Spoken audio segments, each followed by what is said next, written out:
Separate from the spacecraft. Okay, separate from the spacecraft this time, Hawaii. You might be out. Okay, I'm out. In June 1965, astronaut Ed White left his Gemini spacecraft to float freely in space. Okay, I'm coming over. Okay, stand by. You see me yet? I sure does. Just 3 months earlier, cosmonaut Alexei Leonov had been the first to walk in space. America was struggling to surpass the Soviet Union. We choose to go to the moon in this decade and do the other things, not because they are easy, but because they are hard.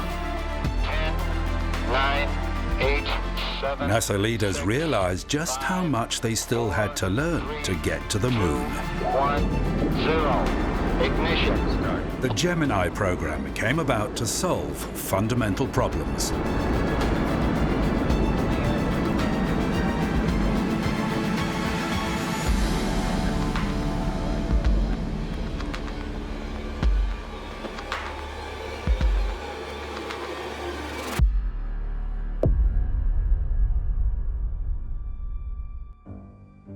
With Gemini, NASA would have a capable spacecraft that could change its orbital plane and height, maneuvers that were beyond the limitations of the Mercury capsule. This ability was important for rendezvous, an essential technique that had to be mastered before any lunar exploration. Spacecraft builders McDonnell supplied simulators that allowed space pilots to practice on the ground. The capsule also had doors that could be opened by the crew. The Gemini program would have to understand the difficulties associated with leaving the spacecraft and working in weightlessness. Nobody was really sure what the best way to train for a spacewalk was. The zero-G experience in an aircraft could only offer brief periods of weightlessness. In October 1963, there was another intake of astronauts. With the two-man Gemini spacecraft and the three-man Apollo craft, the need for new astronauts was pressing.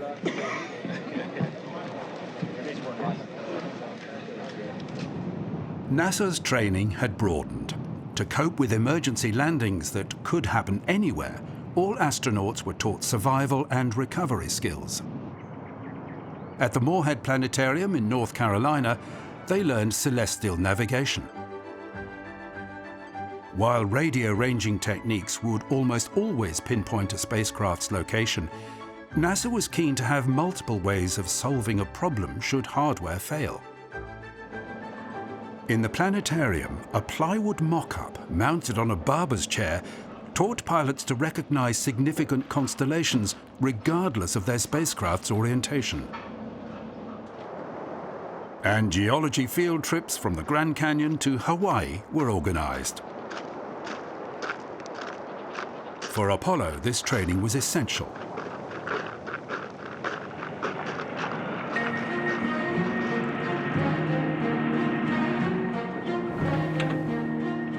In November 1963, President Kennedy visited the Launch Operations Center at Cape Canaveral.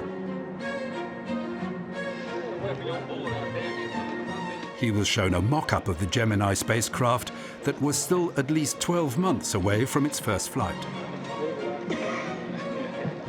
At Launch Complex 37B, he was briefed on the family of heavy lift rockets crucial to the Apollo program. This was the first of the early Saturn boosters to have an active upper stage. With this rocket, the US would have an edge over the Soviet Union.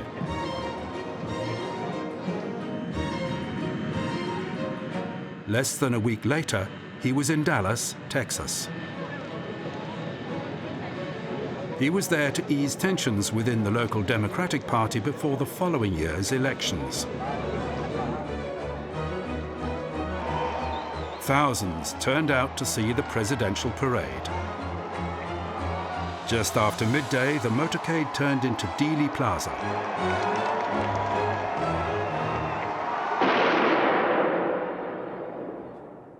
From Dallas, Texas, the flash, apparently official, President Kennedy died at 1 p.m. Central Standard Time, 2 o'clock. A sniper had assassinated the president. 38 minutes ago.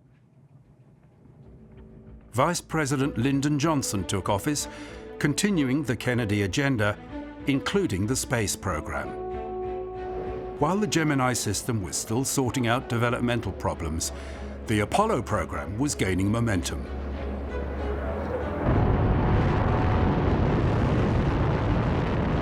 In January 1964, SA-5, the first second-generation Saturn I, successfully orbited a heavy satellite. In California, work had started on the Apollo spacecraft.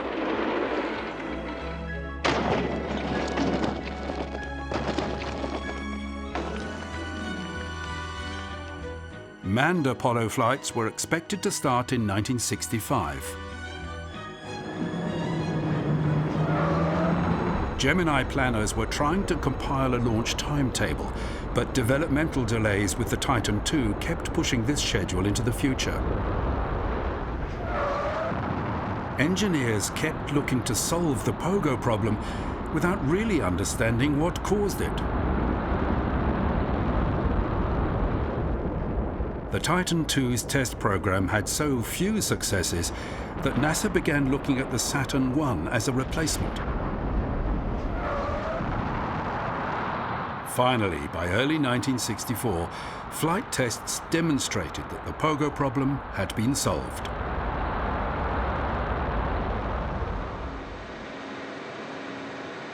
In March 1964, the new Gemini spacecraft and the highly modified Titan II booster were finally brought together. The first flight, Gemini 1, would be an unmanned orbital mission to test the United System. The capsule was filled with monitoring equipment which would be powered by batteries. The fuel cell technology was not yet ready and was not due to fly until the fifth mission. The Gemini flight schedule had been shaped by the progress of new technologies that were still being refined. The primary driver of the Gemini program, Rendezvous, would not happen until the sixth crewed flight because the Agena target vehicle had still been giving problems.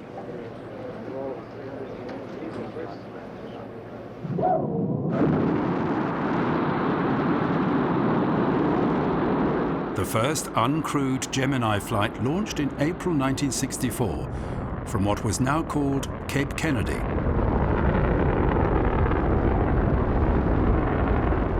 It was only tracked for several hours, though it remained in orbit for 4 days before burning up in the atmosphere. It was a complete success. There was to be one more unmanned mission, Gemini 2, to test re-entry procedures.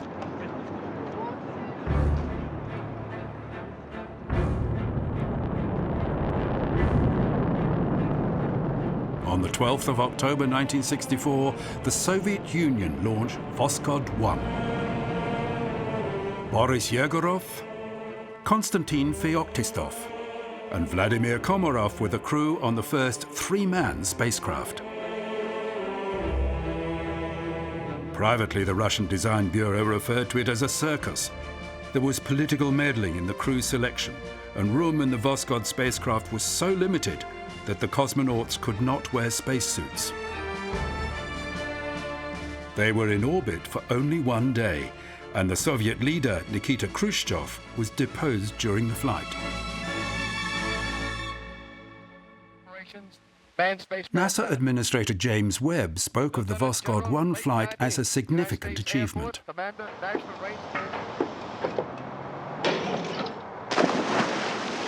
Everyone understood NASA's three-man Apollo spacecraft was still in development and would not fly for at least 3 more years.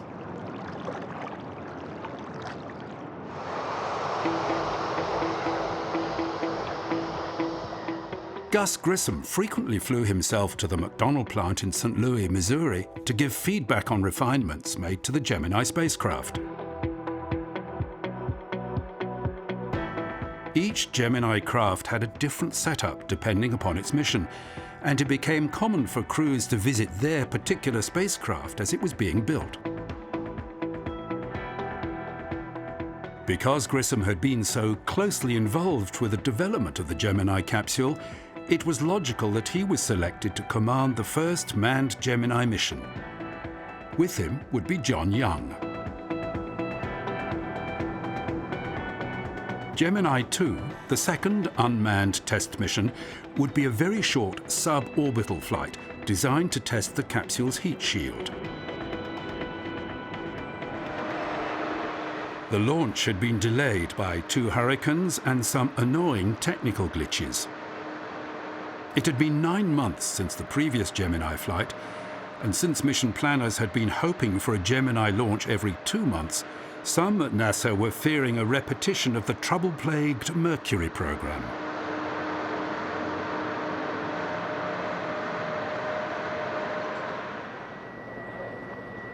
Gemini launches continued being controlled from the Mercury-era blockhouse near the launch site. And while the new Mission Control Center in Houston was still not complete, this mission would be coordinated from the Mercury Control Center at the Cape.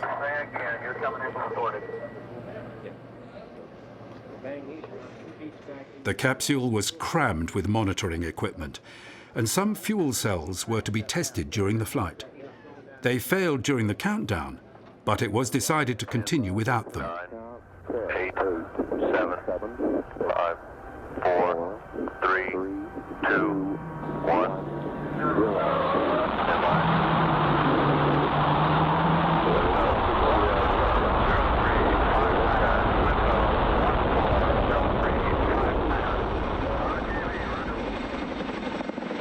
18 minutes later, the capsule splashed down in the mid-Atlantic. The flight was a success, meaning the next flight, carrying Grissom and Young, could proceed. However, the fuel cells were a technology new to spaceflight, and the developers, General Electric, were having trouble adapting it from a laboratory device to a practical power source. They were vital to Gemini's long-duration flights.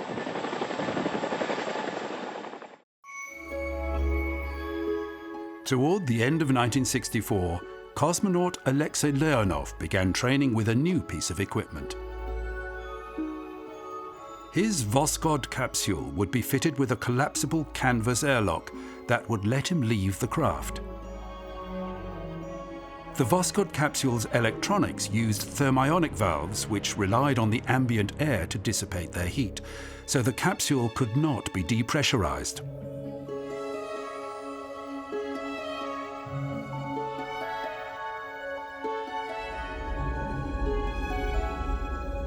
In March 1965, Alexei Leonov on Voskhod 2 became the first person to leave his capsule and float freely in space.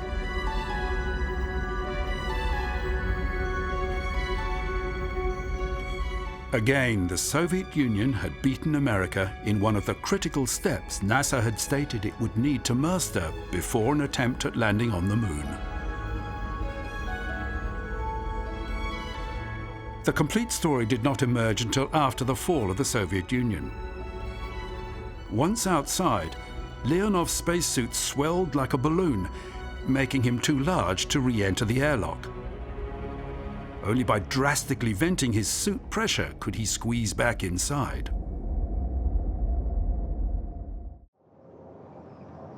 Preparations for the first manned Gemini launch had been in progress for some time. A streamlining of management now made the program's tight launch schedule realistic. While the Air Force had used aircraft for booster transport, planes were not always available when NASA needed them. For the first time, a Titan II for the Gemini 3 mission arrived at Cape Kennedy on a highly modified Boeing Stratocruiser called the Pregnant Guppy, a plane NASA could hire independently of the Air Force. Preparations for the flight went smoothly, and Gemini 3 was on the pad ready for launch just slightly more than 2 months after Gemini 2. Grissom and Young arrived at the site 2 hours before launch and the well-rehearsed procedures went according to plan.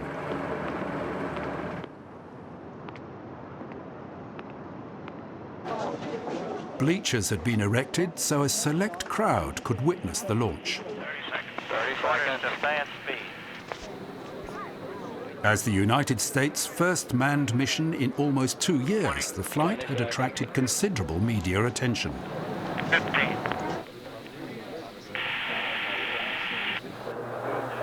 10, 9, 8, 7, 6, 5, 4, 3, 2, 1, 0. Ignition. And we have a liftoff. We have a liftoff at 24 minutes after the hour.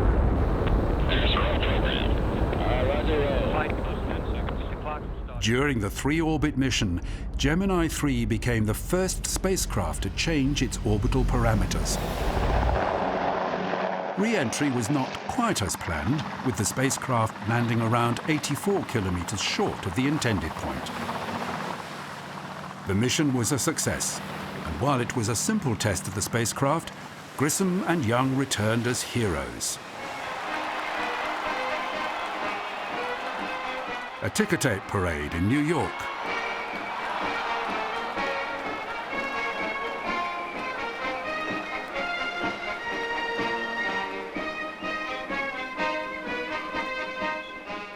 And an audience with the President at the White House.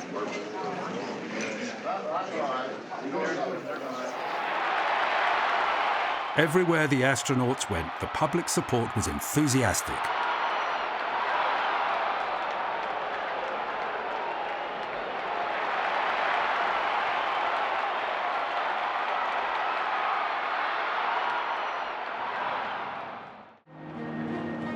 Training for the real business of Gemini had already started. Simulators allowed astronauts to gain flight experience without leaving the ground. In an adjacent control room, the simulator supervisor could recreate any type of malfunction that could face the pilots in space.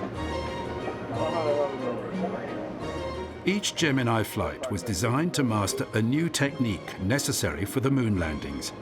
Yet managers understood that much of the hardware needed was still being developed. With delivery dates for new equipment annoyingly vague, the Gemini program was designed to incorporate late changes. This made practice for specific missions difficult.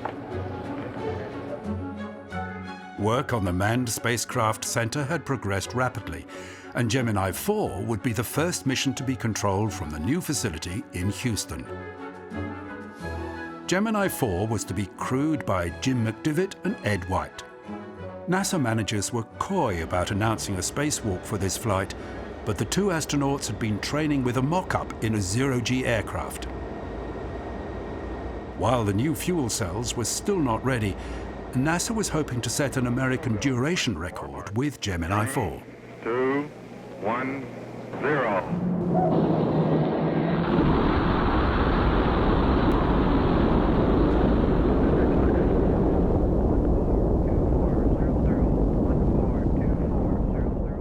On achieving orbit, the first task was to try to rendezvous with the Titan II's spent upper stage.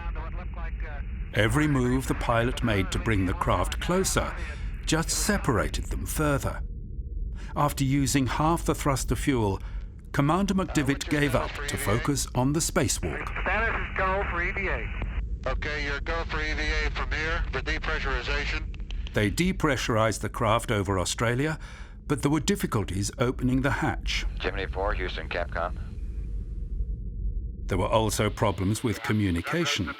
The ground could hear White and McDivitt, but they were unable to speak to them. Gemini 4, Houston, Capcom. I don't want to fire the gun yet. But once Ed White was outside, there were no problems. He had no defined tasks to perform, and it looked easy. Okay, I'm coming over. Okay, stand by. White was enjoying the ride, and he stayed out longer than scheduled. Oh, there you are. Houston did not want him to be outside while the spacecraft entered the Earth's shadow. The flight director says get back in. This is Jim. Got any message for us? Gemini 4, get back in. Okay. I don't know. We're coming over the west end. They want you to come back in now. After re-entering the capsule, both astronauts had to struggle to get the hatch closed again. The Gemini capsule was the first spacecraft to have an onboard computer that could accurately control re-entry. But just as the astronauts were preparing to return, the computer went dead.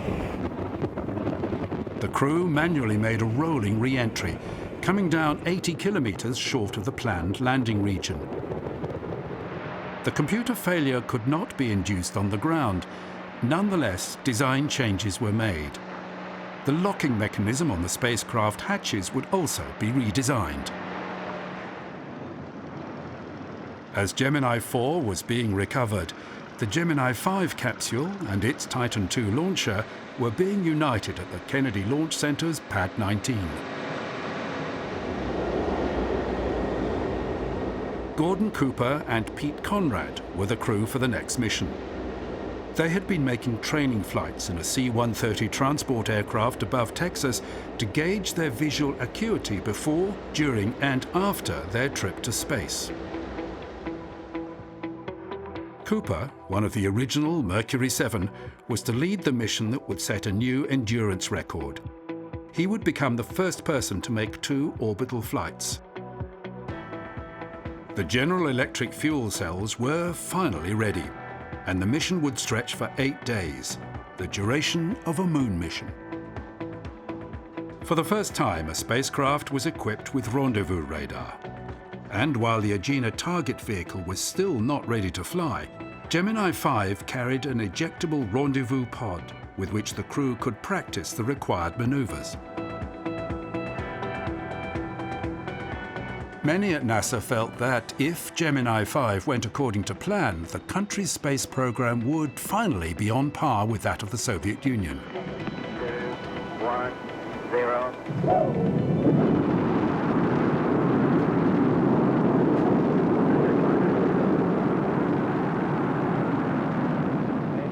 2 hours into the flight, the crew released the rendezvous pod. Soon, pressure in one of the fuel cells had dropped to less than 1/10 of expected levels. Because they were out of radio contact, Cooper made the decision to switch off the fuel cells. This would leave the spacecraft functioning on battery power alone, severely curtailing the mission. Once back in contact with the ground, they were instructed to switch the cells back on, and limited power returned. During the delay, the rendezvous pod had lost its battery power, and mission planners had to improvise. Buzz Aldrin, one of the new intake of astronauts, had a doctorate in orbital mechanics, and he suggested a virtual rendezvous, a rendezvous with a moving point in space. This was successfully executed on the 3rd day, giving mission planners confidence for the next mission, the first to have the much-delayed Agena for a real rendezvous. Reduced electrical power meant Cooper and Conrad had drifted through the rest of the mission and were brought back slightly early because of predicted bad weather in the recovery zone. The spacecraft computer brought them down exactly 130 kilometers off target due to a programming bungle.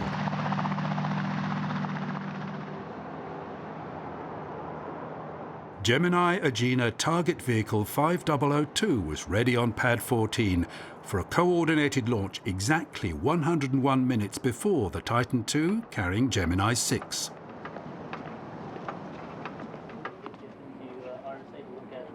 As the Gemini 6 crew, Wally Schirra and Tom Stafford, were preparing for launch, 2 countdowns were progressing.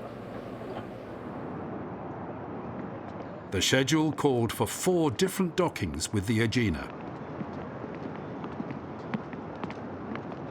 The Gemini 6 spacecraft was limited to a short mission, slightly less than 2 days, because it did not have fuel cells. It was the last Gemini craft to rely on batteries. 4. Holding momentarily at 4. We have ignition.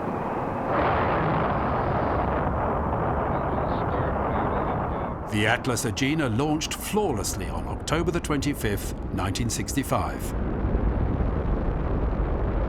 There were still concerns about the reliability of the Atlas booster, but it performed well. 6 minutes after launch, when the Agena upper stage took over, it blew up. Radar detected 5 separate pieces. Gemini 6 was cancelled while mission planners decided what to do. A replacement Agena would not be ready for months.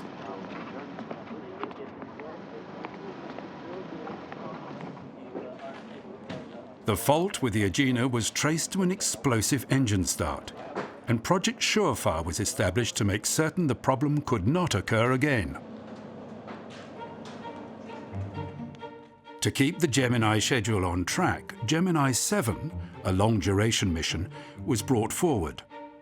And Gemini 6, now renamed Gemini 6A, would rendezvous with it.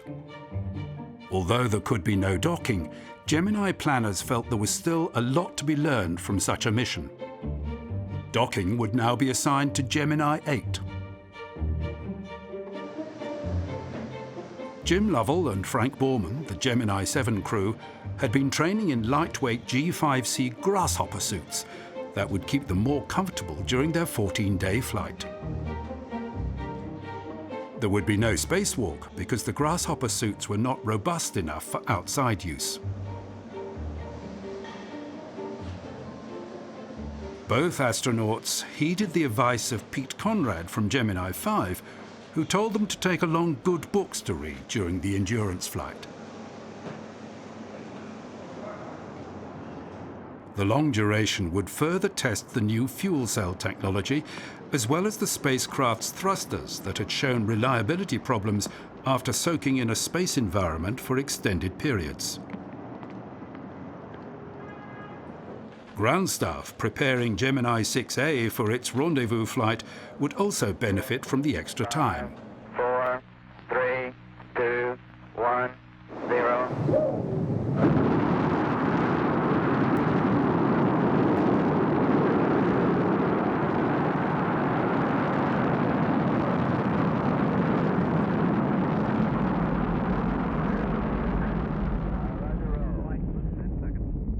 Initially, the crew tried to fly alongside their Titan II upper stage, just like on Gemini 4.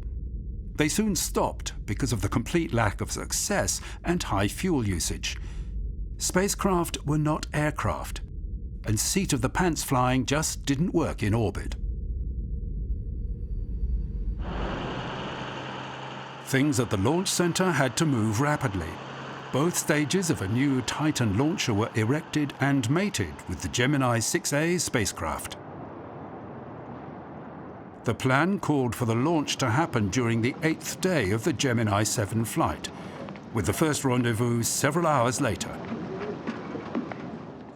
Wally Schirra and Tom Stafford were being strapped into their craft 2 hours before launch on 12th of December 1965. 9, 8, 7, 6, 5, 4, 3, 2, 1, 0.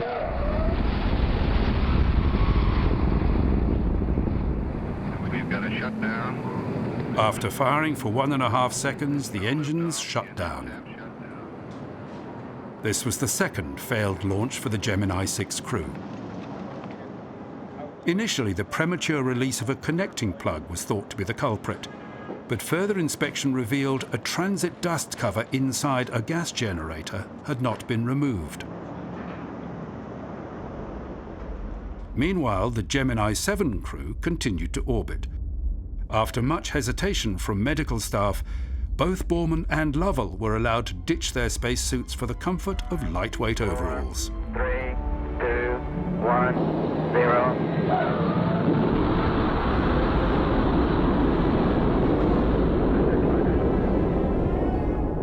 Gemini 6A launched successfully 3 days later.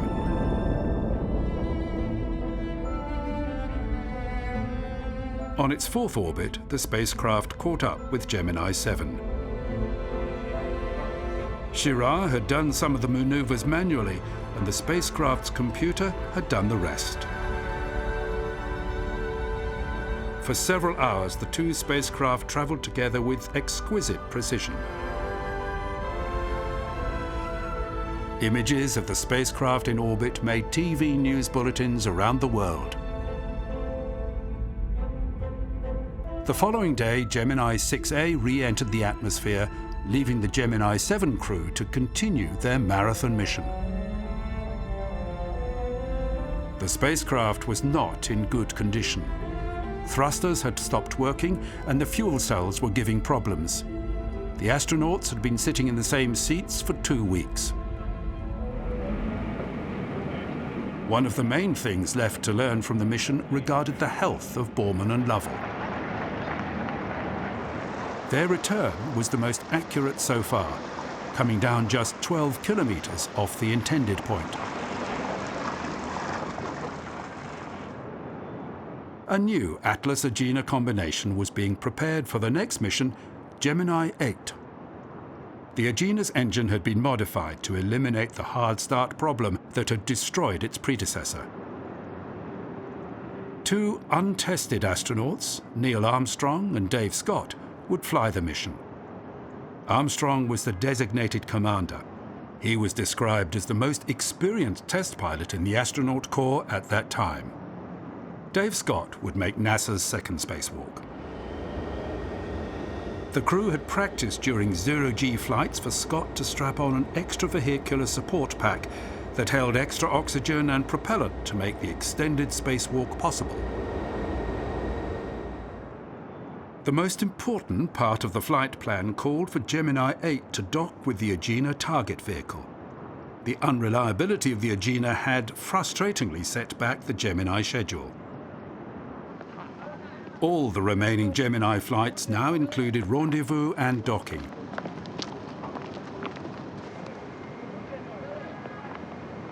Gemini 8 was to make 4 separate dockings with the Agena, and the extravehicular activity planned for Scott was more complex than Ed White's Joyride. Like the original Gemini 6 mission, the launch of the Agena and of the Gemini's Titan II were tightly coordinated. 15 minutes after the crew entered their spacecraft, the Atlas-Agena lifted off. 2, 1, 0, ignition.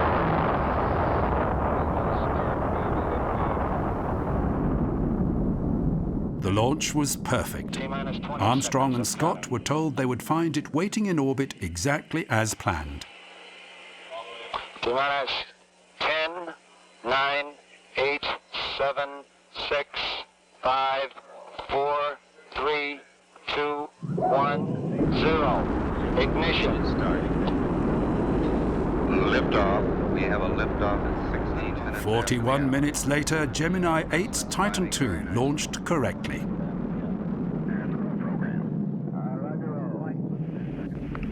After several hours and a series of carefully calibrated maneuvers, the spacecraft radar made contact with the Agena. On the 4th orbit, they were flying beside the Agena. Okay, go ahead with your memory compare. Roger. Flight, we are done. Soon, the two spacecraft had docked. Roger, 8, reading you loud and clear. I have some information for you. This was a significant milestone for the US space program, yet there were lingering doubts about the Agena's attitude control. Before Gemini 8 entered a radio dead zone over the Pacific, Armstrong was told if problems arose, they were to undock. Command 400 to turn it off and take control of the spacecraft. Did you copy that? We understand. Soon, the two craft began a slow roll to the left. Nothing Armstrong did stopped the problem, so they undocked. At this stage, Mission Control knew nothing about the difficulties. The Agena was not at fault.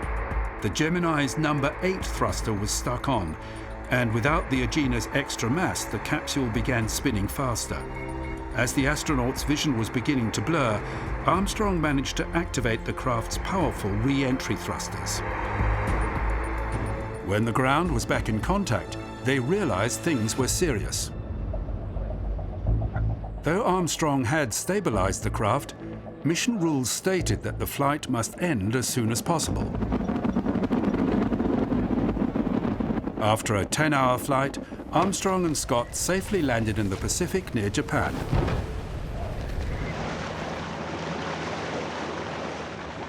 While Armstrong saw the mission as a failure, others noticed his quick thinking under extreme pressure.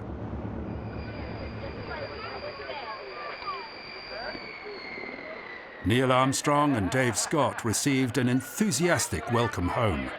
The drama in orbit had gained huge press attention.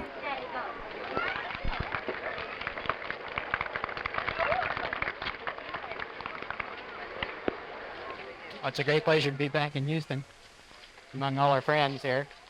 We had an exciting ride. We accomplished a lot of things. We wish we could have done a few more. And we'll be spending this week with the staff at the Manned Spacecraft Center completing our debriefings. Procedures at NASA changed after Gemini 8.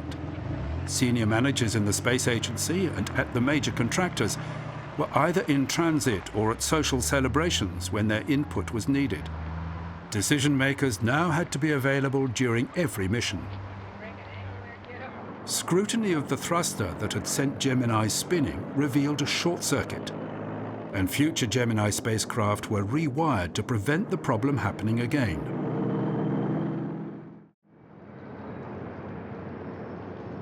By 1966, activity at NASA was frenetic. The refined Saturn I, known as the Saturn 1B, had started test flights, and a major change in management philosophy was being tested with it.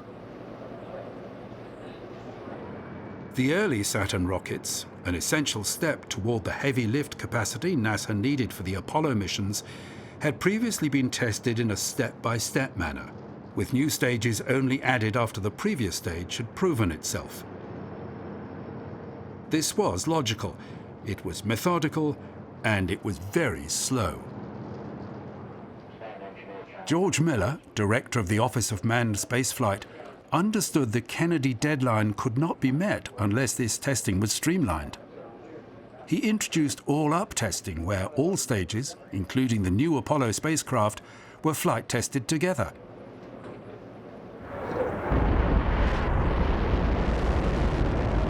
All-up testing was controversial, but it worked, making President Kennedy's deadline achievable. It seemed that sometime late in 1967, Apollo would put a man on the moon.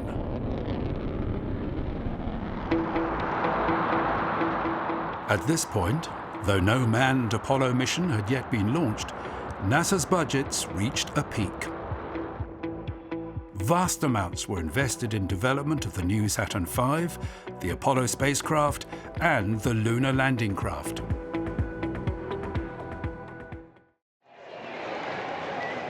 Across the United States, spaceflight was pushed off the front pages by a growing protest movement. Campus unrest had spread to the streets, opposing America's military entanglement in Southeast Asia. US troops and hardware had been inserted into a Vietnamese civil conflict at enormous cost.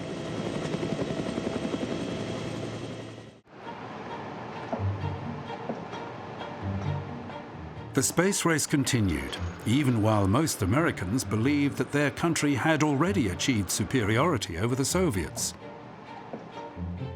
NASA management had developed a quasi-religious fixation upon the Kennedy deadline. Mission schedules, tailored to the delivery of fundamental pieces of hardware, were laid out with the end of the 1960s as the target for the first moon landing mission. Each flight was built upon the achievements of the one before it. But the Gemini program was not unfolding as envisioned. While flexible management had rapidly adapted to the various hardware problems, the Gemini series had suffered. Mission planners realized that after 6 manned missions, the program's achievements fell drastically short of Gemini's to-do list. Tom Stafford and Gene Cernan were preparing for an improvised rendezvous and docking on what was now called Gemini 9A. A previous launch attempt had been called off when the Agena target vehicle had veered off course.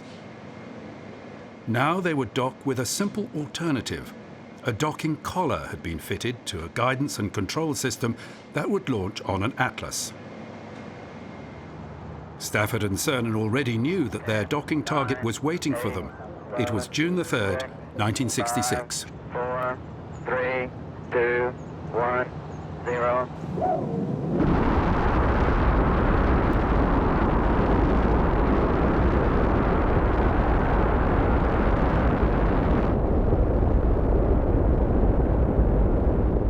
The launch was perfect.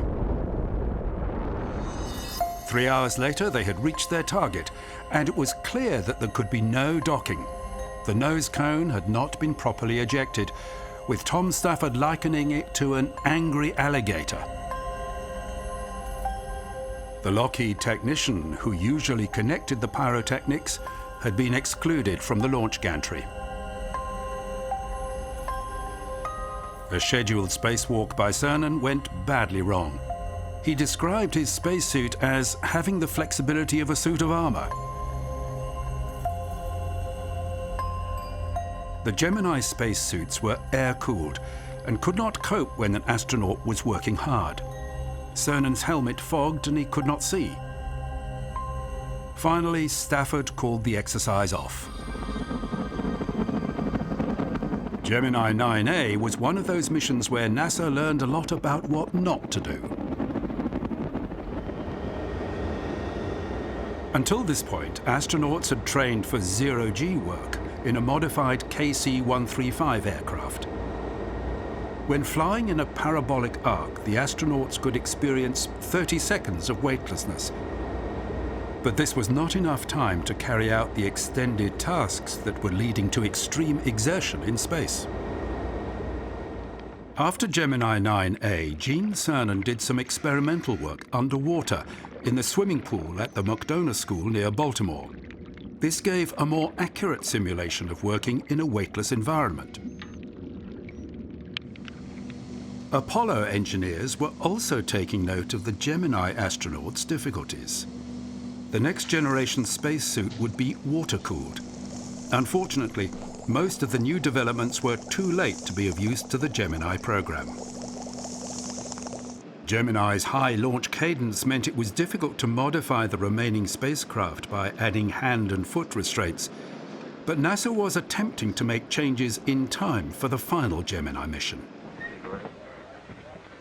At this stage, the Apollo program was gaining greater prominence. At a press conference in Houston, Gus Grissom, Ed White, and Roger Chaffee were introduced as the astronauts who would make the shakedown test of the Block 1 Apollo Command and Service Module on a Saturn 1B. But it should be within a month, 6 weeks. Within a year, unmanned flight testing of the giant new Saturn V would commence. John Young and Michael Collins were the Gemini 10 crew. The objectives of rendezvous, docking, and extravehicular activity remained.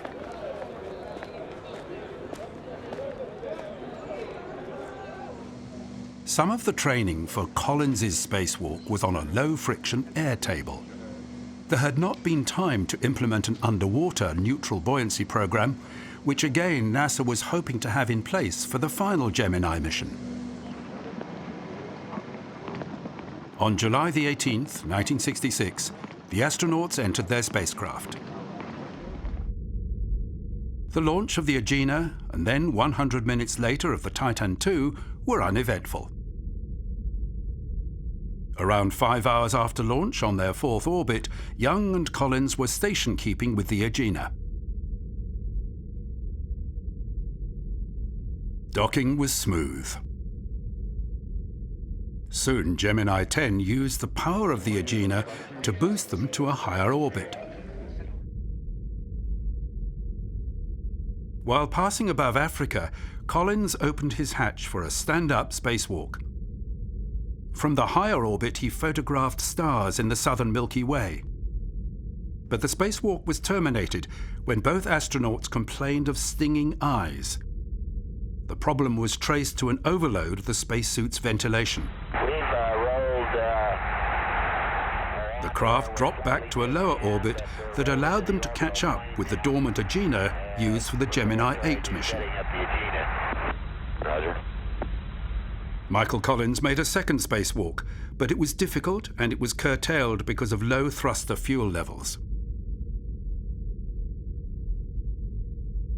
2 months later, Dick Gordon on Gemini 11 had similar difficulties during his first spacewalk. Every task took much longer than anticipated, with fatigue and maintaining his body position being major problems. One objective of the Gemini program had been mastered. The return to Earth was now routinely under computer control, and spacecraft were splashing down within view of their recovery ship.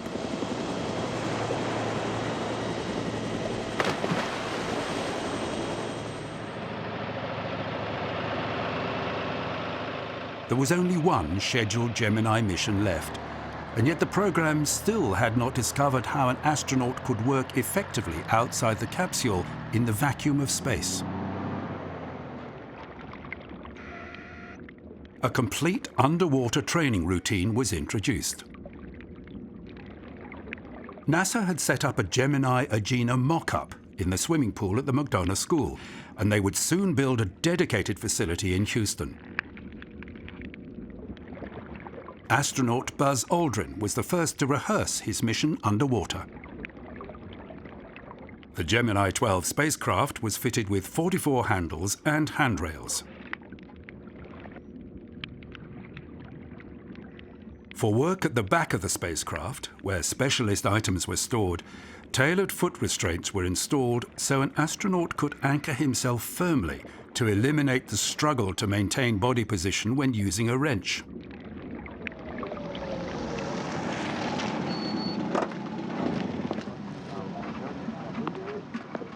As Aldrin and mission commander Jim Lovell crossed to the base of the launch gantry, they displayed the words, "The End," on their backs. The final Gemini flight was to be the most complex yet.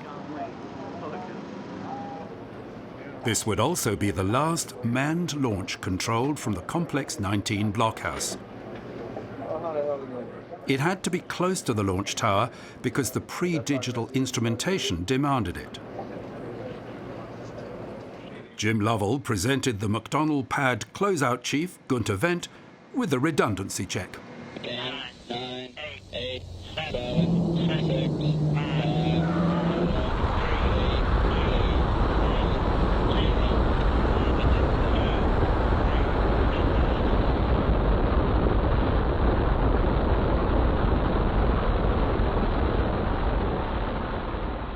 1. Upon reaching orbit, Lovell and Aldrin began tracking the target vehicle with radar, but reception soon became patchy, forcing the astronauts to rely upon sextant sightings and paper tables to make the rendezvous maneuvers. Aldrin, who had a doctorate in orbital mechanics, used a slide rule for the calculations. This was a good test, enabling the pair to demonstrate the viability of rendezvous via more basic methods. Docking was achieved simply, and the pair practiced the maneuver using different approaches. It was decided to abandon using the Agena to fly to a higher altitude, as telemetry had revealed a loss of engine chamber pressure during its boost to orbit. On the ground, mission planners reinstated an earlier objective, the photographing of a partial solar eclipse. If the Gemini crew could get to the right part of their orbit at the right time, they would have just 8 seconds to photograph the partially obscured sun. It worked. And again, the last-minute change of plan was a good test of the complete team to react quickly as events changed. This meant the crew had little time to prepare for the essential element of the mission, but the hatch opened at the scheduled time, 20 minutes before the capsule passed into the Earth's shadow. This first EVA was a simple stand-up, with Aldrin's legs remaining inside the spacecraft. He was methodical about every move. After almost 2 complete orbits, he was back inside with the hatch sealed. While the mission was going well, engineers on the ground were monitoring worrying signs from the spacecraft's fuel cells. The next day, Aldrin left the spacecraft entirely and made his way to the Agena. He had a completely different approach to his work outside. His experience as a scuba diver and his underwater training, combined with the additional anchor points on the Gemini and Agena craft, transformed the nature of the spacewalk.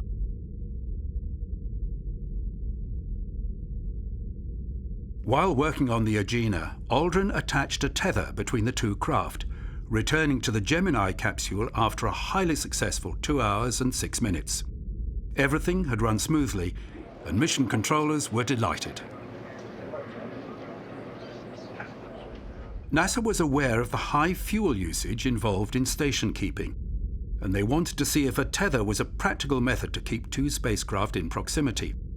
They also wanted to set the 2 craft spinning around each other to generate a small amount of artificial gravity.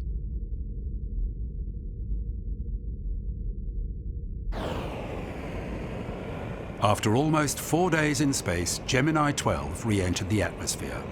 The return to Earth was controlled by the onboard computer, and the craft splashed down in the Atlantic close to its recovery ship, the aircraft carrier Wasp.